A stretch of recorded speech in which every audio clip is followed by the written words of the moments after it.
for the new guy or gal who's in your market, ultimately sees this, maybe not even in your market, but when you see somebody who's just starting out, where are you kind of pushing them to in today's market? Like, where do they go to start? I think it's relationships. I really, really do. I think it's I didn't have the wherewithal to build relationships with people at the time because first of all, I had no credibility.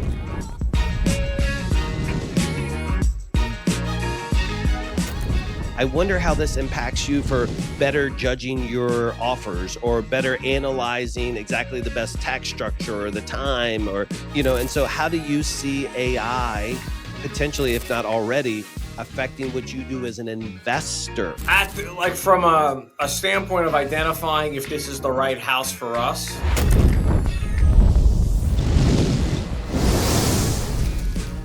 Welcome to the Leads to Deals podcast, where we talk about everything from leads to deals and everything we talk about leads to deals. I believe you're watching this because you're obsessed with leveling up your life, dominating sales, mastering persuasion, and skyrocketing your financial success. Today's guest is a former attorney turned real estate flip king of Long Island. He's the CEO of Suffolk County House Buyers, known for transforming ugly houses into dream homes.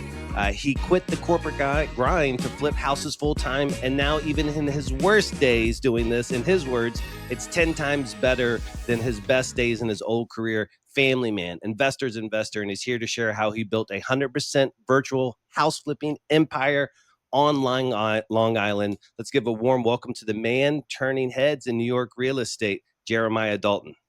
Thanks, Scott. Thanks for having me on. I appreciate it. Dude, you're welcome. I have a lot of respect for your market. It's a top tier market. And I know in these top tier markets, it's not easy. So when I read this and I was doing like research and I was kind of studying up, you literally said, being an investor on its worst day is 10 times better than being an attorney on its best day. I'm curious, what was your worst day as being an attorney? Well, the worst day had to do with the environment that I was in. So it was more so about like the people that I was around, and it was just nobody was really there to make other people better. They were out for themselves. It was very much a me first type of environment. I'm all about competition. But when people just backstab, as like their personal hobby, you kind of realize like that's just not an environment that I want to be in. So the challenges that I face on a daily basis as a real estate investor, I mean, it's part of the business. It's what I signed up for. But at the end of the day, like I'm in control of who I can deal with, right? To at least to the extent that I can. Obviously, you can't always pick the buyer that, you sell your house to or the seller that you buy from. There's are people that, you have to deal with. But, by and large, my team, my day-to-day interactions, those are all people that I surround myself with and, I love working with. And so that's really what it centers on. Did you have like a breaking moment where you were just like, that's it, I'm done, I went out of the legal space? Because you went into debt, you pay so much and you invest, and most people who are going to be an attorney, it's been like up until that point, a lifelong dream. You thought about it as a kid or college. Yeah, it was never a lifelong dream. The problem was that like I was pretty good at school, just sort of naturally. I always had a really good memory, so that like, I would just get good grades. Like I was like, okay, you got to read this. All right, I would read it and memorize it. And, so I think my parents noticed that and they were like, oh, well, and neither of them really, went to college, and they were like, you should really pursue this, and you want to pursue higher education and all of that stuff. Cause that's what, that was the mantra. That was what, they subscribed to. And so I did. I thought about becoming a doctor, but I met too many miserable doctors. So for some, I don't know, lapse in logic, I said, let me be an attorney. That'll be better. But it was kind of like more or less delaying I always had this entrepreneurial mindset. So I was just sort of delaying the decision to jump into and do the things that I've always wanted to really do. I didn't really want to make my parents upset, right? So I went to law school. I met my wife there. She's now the attorney for the business. And I was like, all right, well, let me just finish what I started, right? But at the time, I graduated in 2010. The economy was in terrible, terrible shape. Yeah. And I was like, all right. So I kind of, scrapped and, found my way working for this labor union. And then at that point, I was like, all right, Am I going to go into like some kind of political leadership route, or am I going to go into, who knows, maybe I'll, stick with this and maybe transition to a different area of law. But I didn't really know, but I had always wanted to do real estate. I had, a passion for, I grew up around construction with my dad. So I knew that I would be good at it. But I sat on the sidelines from deciding that, hey, this is something I wanted to do, which probably dates back to like when I met my wife in law school in like 2007. For about 7, 8 years, I just kind of talked about it, read books about it, but, put it to the side, maybe thought about Yeah. something else, you know what I mean? Pursued like different things.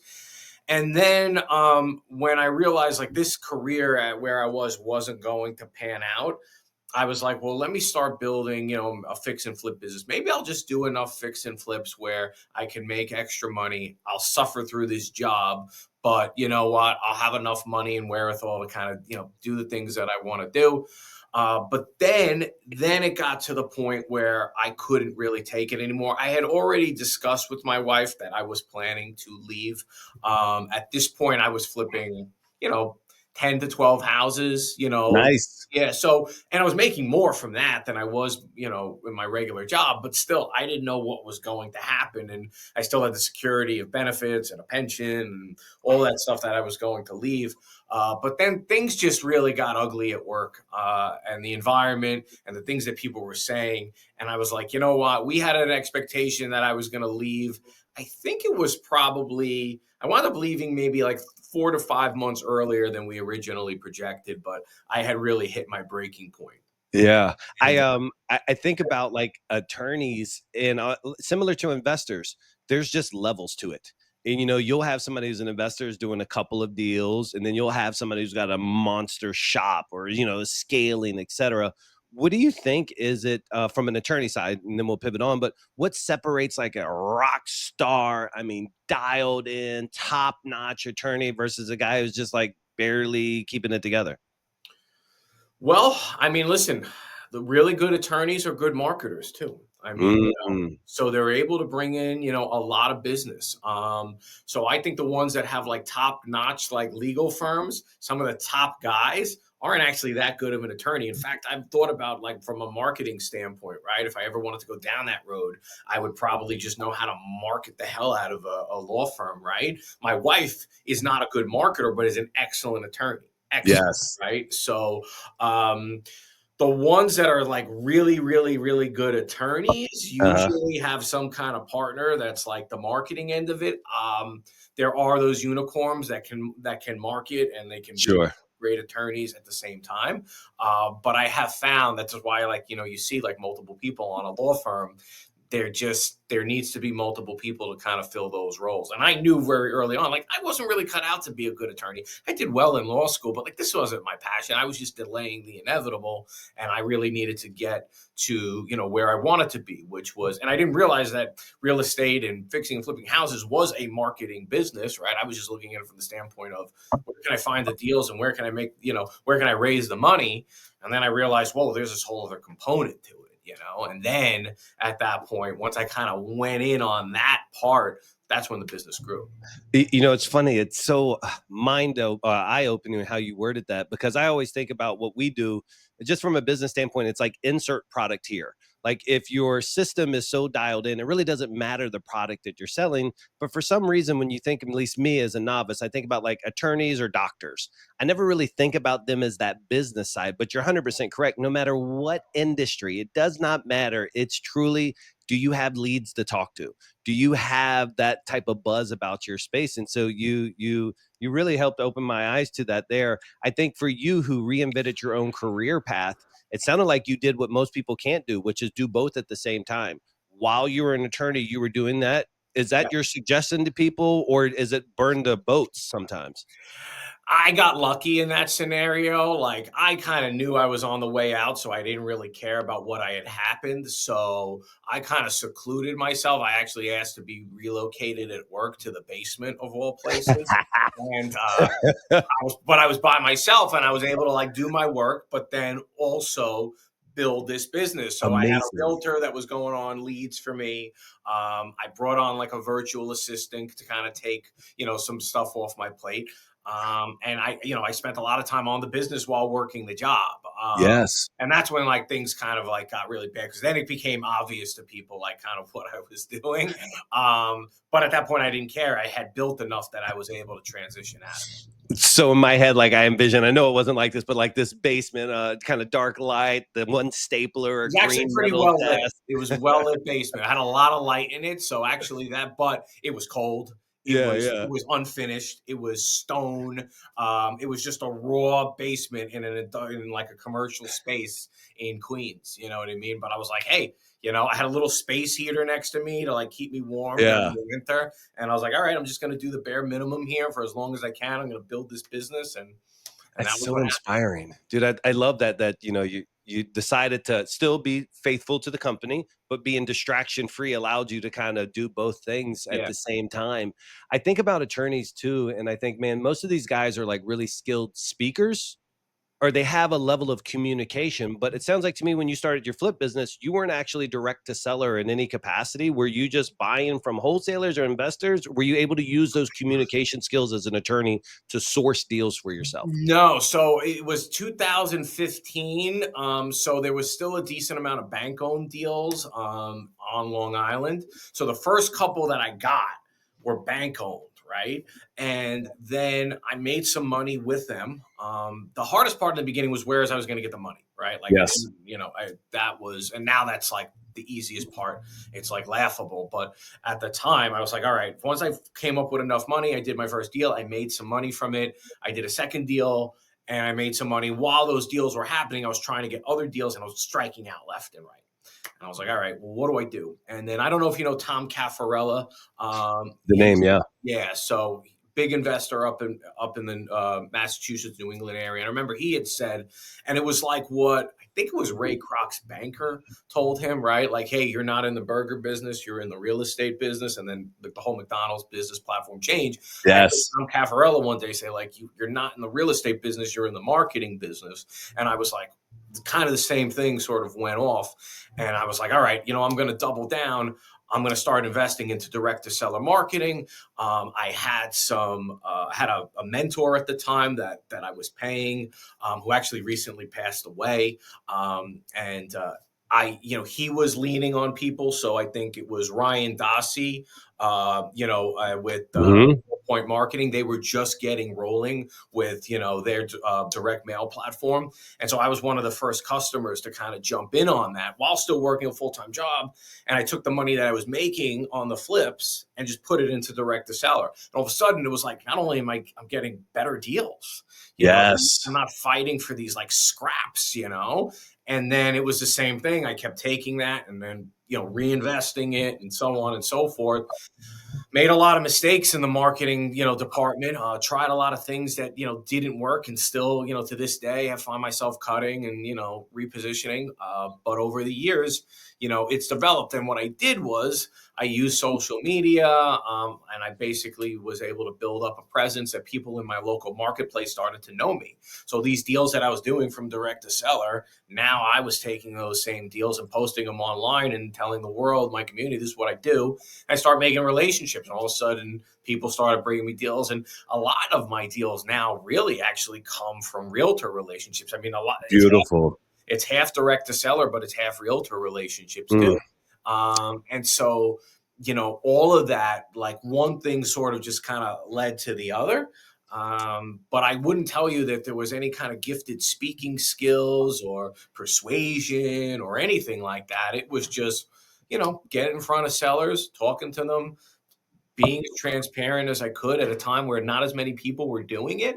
And that was the springboard that led to where I'm at now.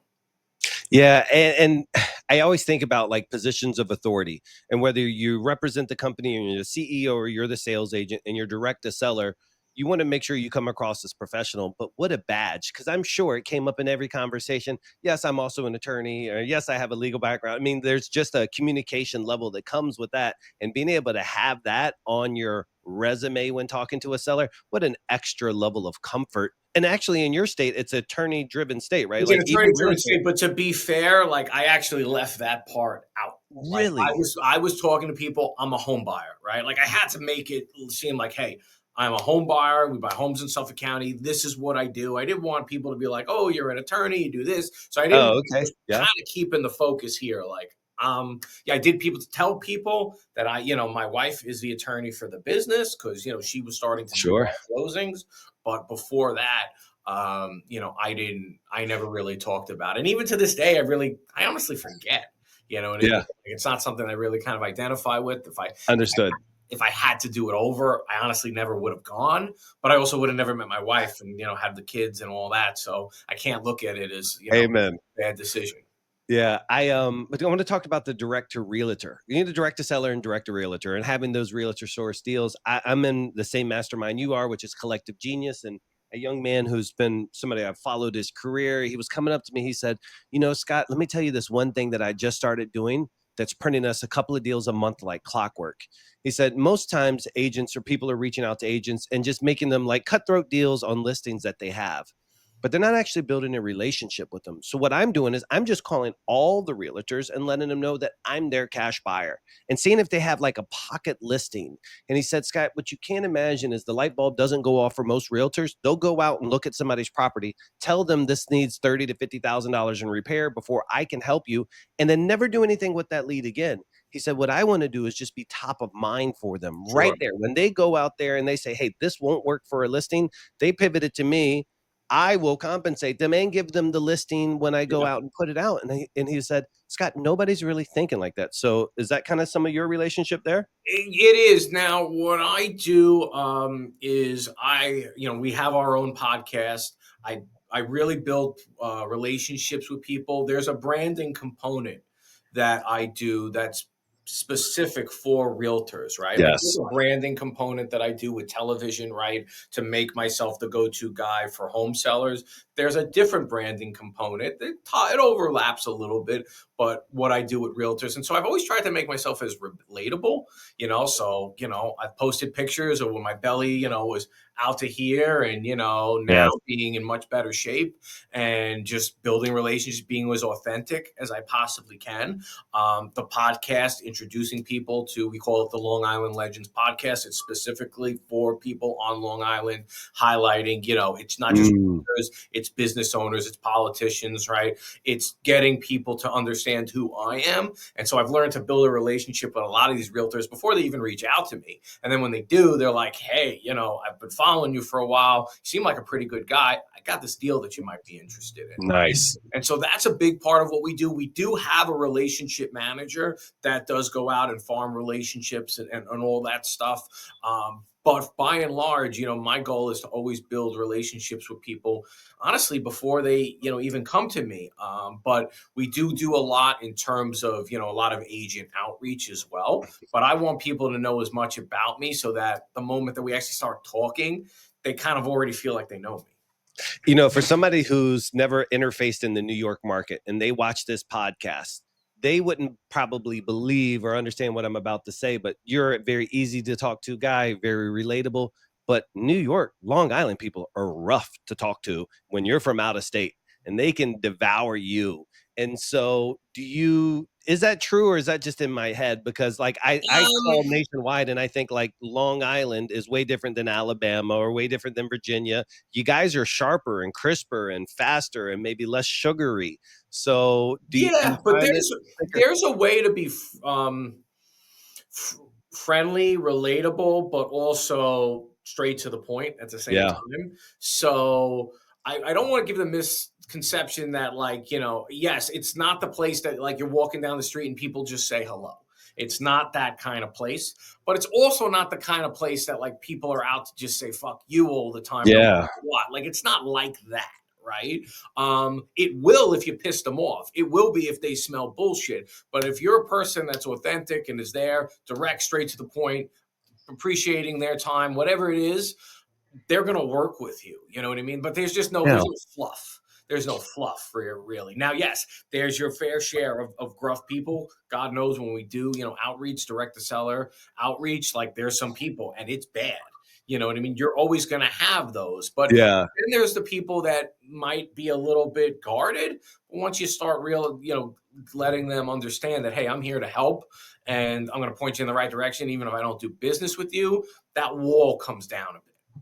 So that's what I wanted to lead into, which is the marketing channels that are really performing for you. And I love how you said it earlier. You said like, hey, we're constantly tweaking and changing things. And I think that's a reflection of the market, which is one of the kind of beefs, if you will, I have with some of the gurus who got out of the space, is because I can see how the marketing channels ebb and flow based on what's happening in the marketplace itself. And so whatever worked 3 years ago, while portions of that will, there has to be tweaks. I mean, this is an industry that just changes every day, if you will. So what's kind of currently working for the seller outreach for you? What's your favorite things for your market? Just so we can kind of wrap our heads. So it's really an inbound. We take an inbound approach. New York carrying costs are high. There's a lot of red tape. And even though the Northeast has remained pretty strong, throughout the years, right, there's still, little dips that occur along the way, especially like around now when people get out of school, when school starts back up again, you'll have some dips, but every day on the market in New York, because, my holding costs, my loan costs, my taxes, all that stuff are all high, right? So you have to factor a lot of that stuff in. And so when you're dealing with sellers, you have to understand, like, for me, like, I've got to buy at a pretty deep discount for it to work. Okay. And so the ones that are willing to sell to me at that discount are the ones that are not always the most motivated, but they're the most reasonable, and they have developed a relationship where they've made up their mind that this is what they're going to do, that it's the right fit for them, and now they want the go-to person in that area, right? And so you have to kind of build somewhat of a celebrity status. There's a lot of guys in my market who will do other different types of direct-to-seller marketing, and Sure. nothing wrong with that. A lot of them wholesale, their margins are thinner, they can afford to pay more than I can. Yeah. And I'm okay with that. If you want to do that, that's fine, right? But for me, as the guy who's going to take the house down and is going to assume a lot of the risk, I've got to buy it at a good price. So our avatar as a fix and flip company is different than somebody who is wholesaling. And so we have found that, inbound, based on our brand and our reputation, is what brings us the most high quality leads that make sense for us. But are you currently driving anything to your inbound, or is it just organic? No. So we do direct mail. We do Great. PPC. We do pay per lead. We do, we do television. It's all a cohesive approach. We're placing a big emphasis now on, SEO. Like, that's important. Yeah. Right? The way people are searching for you is changing. And so we need to be, top of mind for that. But I have found that, by and large, I feel a lot of Long Islanders are primarily a web-driven type of seller. That's just, what has worked best for us. And it's either that or it's relationship. The TV is really a driver to the website. Even the mail, to a certain extent, kind of works in tandem with the TV. I would say that direct mail, we've had our ups and downs. We're currently in a period of time where direct mail is performing better than it has been, and that was my go-to in the beginning. But I said you have to adjust over time. Well, direct mail was something we've adjusted quite a bit, because I used to spend $10,000 and get 2 deals, sometimes 3. You know what I mean? Now it's like I spend $10,000. I hope just to get 1. Well, one of the things I was surprised at, Jeremiah, when I was looking at kind of your background in the company, I thought I saw you were 100% virtual, or it's more virtual for your pitches, but you're so relationship based. This whole conversation's been relationship wise. So how do you balance those two in your market? Well, so the people on my team are all virtual, right? Like, Okay. we have an office where we have a conference room where we do, the closings. I have, Sure. this podcast space. But aside from that, my wife has her law office, right? She uses the same space we do, but by and large, everything happens in the home office. I conduct everything I need out of the home office. My acquisition and operational people are U.S., but remote. So we're not going face to face to sign contracts. We're locking them up over the phone, So everything's done with attorneys. So what happens is that we go out to the appointment. So we do Great. go out to the That's appointment. what I was curious. Okay, great. Yeah, we do go out, we see it, and our offer is made. If the offer is accepted, then at that point it goes to the attorney's hand, which has its pros and cons, and I could talk about that for a long Yeah. time. There's some parts of it that are great, but then there's some parts are like, man, like I wish it was in another state. So that part, I've always kind of banged my head against, but that is just the challenge of the market that we're in. Yeah, well, for those who don't know at a high level, who maybe are in a state that it's not an attorney title state, can you explain like roughly what has to happen and why that barrier to entry exists in a state like New York? Yeah, so you're dealing with homes, right? Like I just agreed to buy a home today for $810,000, right? Um, that home, right? That attorney was asking for 10% down. They wanted $81,000 on contract. We negotiated them down to 5%. Okay. So that's 40. Right. On top of it, they don't want to close till like October. So I was like, I don't mind. Like I'll put, if you want to close in a few weeks, which we can do, like I'll throw the money up. It's not the end of the world. Yep. But now you want me to hold 80,000 for like 3 months. Like it's like from an investor standpoint, like I'm losing out in that Sure. scenario. But when you're in an attorney state, right? Like typically, if in New York, if an agreement is made, then at that point, seller's attorney sends my wife, who's from representing me, the buyer. They go back and forth. We agree on changes. I sign, send money either by wire or a check, and Sure. then countersign. We get it back, and then we're fully under contract. Now that contract is enforceable, and it's very hard for them to get out of it if they want. Sure. So there's the flip side to it, no pun intended. But there's the other side that like once you're under contract, you've got them locked in. Versus other states where they put a piece of paper down. It doesn't really account for much. Like maybe you can basically file some kind of notice, but you don't always have that leeway. So that part of it is good. But the Yeah. big thing is you're dealing with these attorneys. Sometimes the attorney can talk them out of the deal. I mean, the person today said, "Hey, we're not moving from 5%. Your client, in this case, her husband, my wife, was like, your client's getting a really good deal on this house. Like this is where we stand." So I was like, okay, well, I understand. You know what I mean? So now a lot of people don't just have $40,000 to throw down on a Sure. contract, right? So it makes the barrier to entry a lot higher. But that's not to say that there aren't people who are just getting in this that are able to still make it work, But if you're going to do it on a large level, you're going to have to not just be able to get low end houses. The median price range in my county is over $600,000. So you're going to have to go for some higher price houses. And that comes with attorneys who want more bigger down payments. So, you have to have a fully functional, thriving business to be able to have the wherewithal to do that. Yeah, I think what I see is people try to go virtual into that market. So not only are they trying to do virtual contract negotiations, so they're not going to the house, they're not Sure. building that rapport, they're not, and then they're having to deal with another attorney on the outside. It really can be tough. And that's what I was thinking for a guy like you, who's boots on the ground, who you have a face, you have a brand there in that market.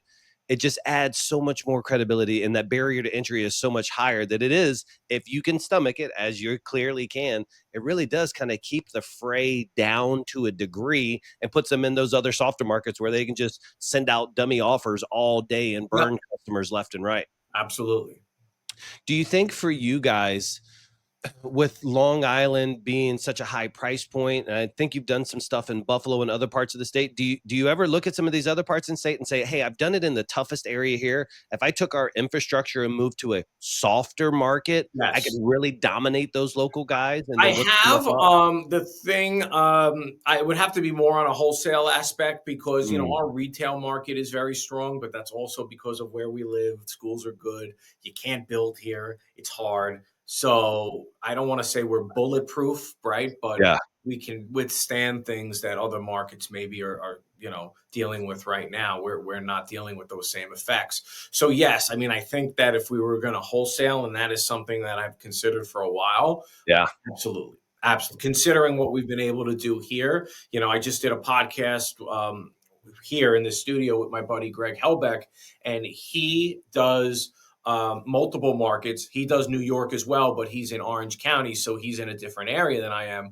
but we likened it to, New York is like Major League. You know what I mean? Yeah. He likened it like going from the Yankees to the Twins. I didn't think that was a fair comparison because, sometimes the Twins could be better than the Yankees. Yeah. Ask me how I know, but I can tell you that, it's a different division. It's major leagues, it's minor leagues, and not taken away from anything in those other markets. Yeah, Some yeah. people do extraordinarily well, but the level of complexity on a per transaction basis is much more difficult here. It's funny. I feel that you're very bullish on Long Island, and a lot of people aren't bullish on blue states. And so I just dealt with a seller in Texas who's like, "Hey, listen, we need to get to a blue state, and we got to get out of Texas. We don't feel comfortable here. They were obviously illegal. They're like, we need to sell our house here, move our entire operation up to New York. That's where we chose. So I wonder. I know you guys have had so much turmoil politically, and there's so much going on in that area. Do you enjoy is that you're maximizing the benefits of being in a more liberal state? Do you also see some of those other impacts? I mean, what are your kind of thoughts about the upcoming Long Island real estate market? Well, I mean, there's some there are concerns in terms of the fact that, like, there are people who have the legal status to buy a home, right? But they don't have, full citizenship, right? Yes. There is a fear right now amongst those people, and they represent a lot because Long Island is very diverse. You've got, $1 million homes, and, you have people that, are CEOs of companies, but you also have, a very strong, working class. A lot of them are Hispanic. A lot of them have like I said, legal work status, but they're not full-fledged U.S. citizens. They're afraid of being deported. And we actually, just before I got on this podcast, was talking to a mortgage guy, and he said he's seen mortgages applications drop from those prospective buyers because there is a fear of that. So that is very much a real concern. I think that's a fear everywhere. That's a nationwide. Yeah. I don't think it's blue or red. It's a nationwide issue. The blue, there's another investor in my area, right? And he talks about how much he hates the fact that it's a blue state. And I get where he's coming from. Sure. But the other end of it is because there's so much regulation and because there's so much red tape, you can't build anything. And so you don't have much overdevelopment. So if you're a fix and flipper and you have existing inventory, it's very valuable.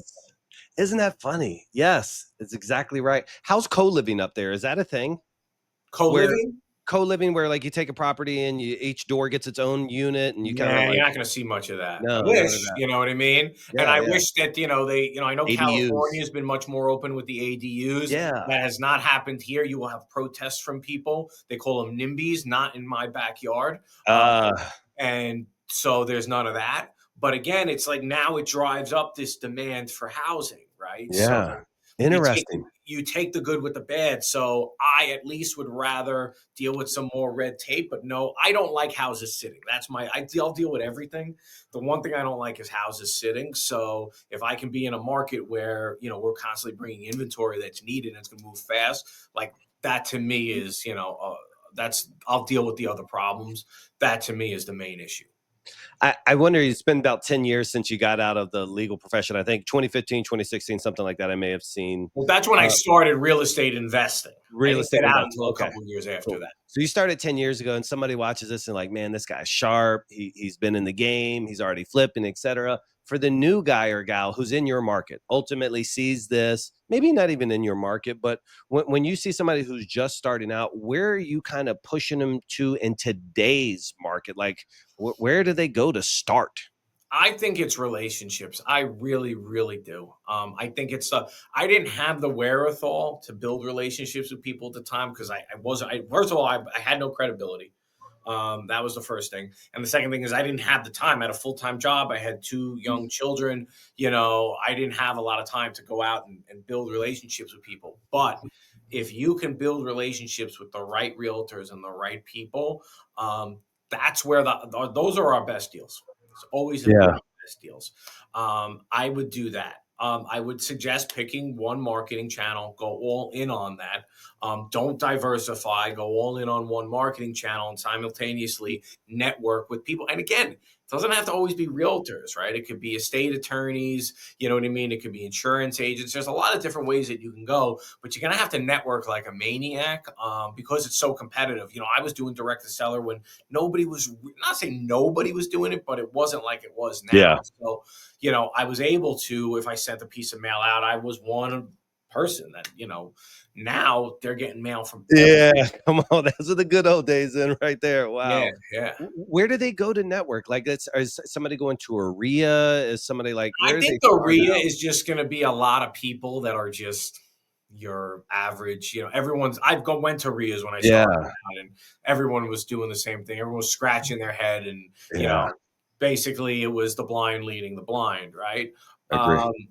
If I am going to net to me, listen, realtors love to party. You know what I mean? Like, if nothing else, like they do, like they'll go to free events, right? So if you can put some kind of event on where you're buying realtors drinks, right? Like you're getting people together and you make yourself, hey, I'm the go-to person. I'm buying houses in this area. Let's network. And you bring them some value. And again, just in the form of entertainment, at least Yes. the realtors in my area, they go for it. Yeah. They will eat it up. So I think that's a big part of it. And then again, I don't do as much of this, but picking up the phone, calling people, building relationships, Yeah.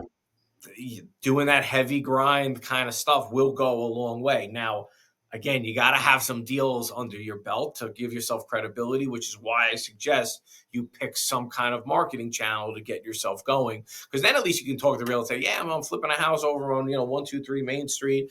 Come take a look at it. Let me know what you think. You know what I mean? Like, even if you can't give them the listing back, but like right away, you earn some credibility. Yeah, I just had this conversation with a young man. He filled out a form. He was like, "Hey, man, I know I shouldn't be on your calendar for my marketing agency." He said, "But dude, I just wanted to ask you, like, can I please get some advice on how to start?" And it's going through his whole thing. And he's actually a teacher, so he teaches middle school. He's out for the summer. He's like, "Dude, for 10 years, I've been trying to get out of being a teacher." He started to very similar almost. And he's like, "Dude, I need to get out. It's not what it doesn't fulfill me the way I anticipated it to Sure. do." And he's a teacher in South Florida, so he's dealing with just craziness all Yeah. day. And like, dude, he has 5 kids, 4 and a fifth on the way. And I was like, man, I said I could give you a bunch of different advice, but you're a nice person. You carry yourself well. You're a good guy. You're not trying to harm anybody. I would literally type in "sell my house fast, cash, Miami." Find all the sponsored people who also are in Miami. You have this whole summer off. If they're buying ads, they're spending money, they have leads. They probably have leads from multiple marketing channels. And I would stop by their office. Literally, I would personally do it unannounced or call if they're not there. And I would just walk in and just be honest. Hey, I love this industry. I'd love to shadow you guys. I'm willing to work commission only, zero. And be honest, I'm just here for the summer. But if I thought you were a great company, you seem like great guys, but just to be surrounded by that, I think it's the same thing you're saying. It's just you just need to be in that circle. You need to be Yes. surrounded by and witness and be willing to sacrifice for somebody else. It's truly what you can do for them, not what they can do for you. That's the consequence of your actions. So yeah, I see kids like that, just like, hey man, how do I start? Just get around the Yeah, I people. mean, to be fair, if somebody came in and said, "Hey, I'd like an opportunity," and I like that person, I'd figure something out for them. Of course. Yeah, absolutely. So we're both part of what I think is the best mastermind out there in all of real estate land, which is the Collective Genius. I think it's a great group of authentic investors of every level, but the highest of the high as well too. You Sure. can't go in there no matter who's performing the best. There's always somebody there that's another level up. You can get humbled really, really quick when you live in your own bubble. How long have you been in the Collective Genius? And then kind of what does it mean to you? I've been in since CG Select started in 2021. Wow. I've been in for 4.5 years. To me, I talked about this in the presentation I gave at the last meeting we were at.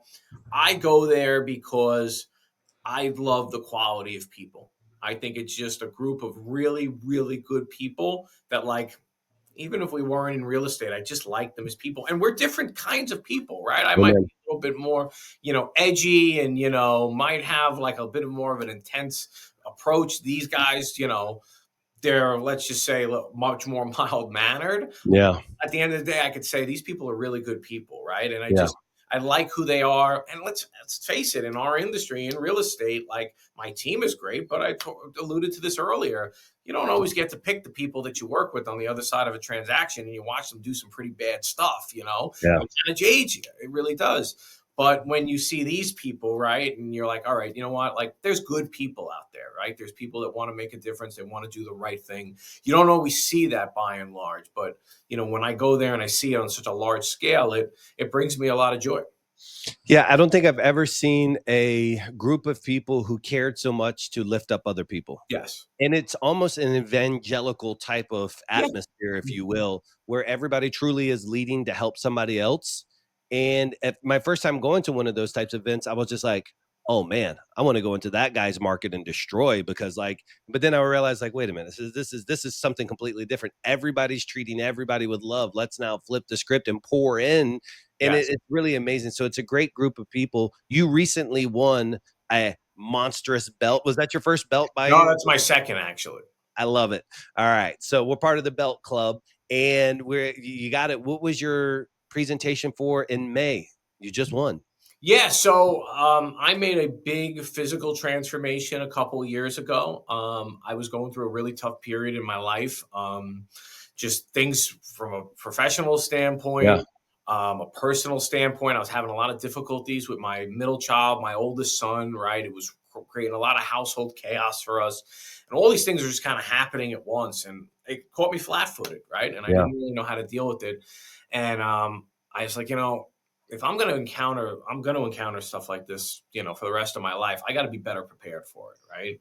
And so I made the decision that I was going to start taking care of myself physically. I was going to get everything, my mind sharper, right. Physically sharper. And that was really it. And how, it's helped carry me through, other difficult times, but now I'm better prepared to deal with it. Yeah. For people out there who let me fill in the gaps. When you go to these events, it's not all 100% real estate. No. It's the mindset to use in real estate. It's the physical tips or tricks and perspectives to use in real estate, really just to be a better human being. Because the better you are as a person, the better investor, the better marketer, the better everything. And that's what I heard and got from it. It's like, hey, listen, it was a fitness leading Well, presentation, but you won the award because it impacted everything. yes. Yes. And I said, it's no secret the last couple of years, I've made more money, been less stressed, and had to work, less, it all goes together. Do you think it's stamina? Like, what does the fitness do for you as an investor? Resilience. Yeah, I guess Resilience. stamina, but resilience. Like when things happen, it's like, I got this. Like it's not, oh crap, right? And you don't allow your mind to go into this spiral, right? That takes you down this path and compounds it and makes things worse. It's like, okay, you're not happy about it, right? I said this, like I'm not like, yeah, I can't wait to tackle this. But I'm like, all right, it's just another challenge.